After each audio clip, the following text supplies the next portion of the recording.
जय श्री कृष्ण संगवारी हो वो Navratri special 9 days DIY series के डे 5 में मैं बनाऊं नवरात्रि वाली हेयर क्लिप तो चलो बना थानी। सबले पहले मैं हेयर क्लिप बनाए बर एनर्जी ड्रिंक के कैन ला 2 ठन डायमंड शेप में काट लेता हूँ, साथ में मिरर भी लेता हूँ। ओकर बाद एकर चारों तरफ रेड और ग्रीन थ्रेड ला B7000 ग्लू की मदद से चिपका देता हूँ। रेड चिपकाए के बाद ये कुछ इस तरह दिखत है। फिर मैं इमला रेक्टेंगल शेप के कार्डबोर्ड में लाइन से चिपका देता हूँ। चिपकाए के बाद कुछ इस तरह दिखत है। फिर मैं ग्रीन और रेड थ्रेड में कौड़ी शेल ला कुछ इस तरह से बांध देता हूँ।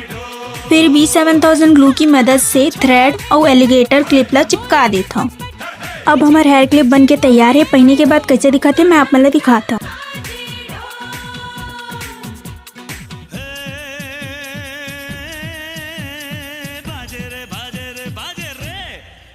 DIY हेयर क्लिप आप मतलब कैसे लगी कमेंट में जरूर बताओ और मोर चैनल ला सब्सक्राइब करे बर झन भुलाओ।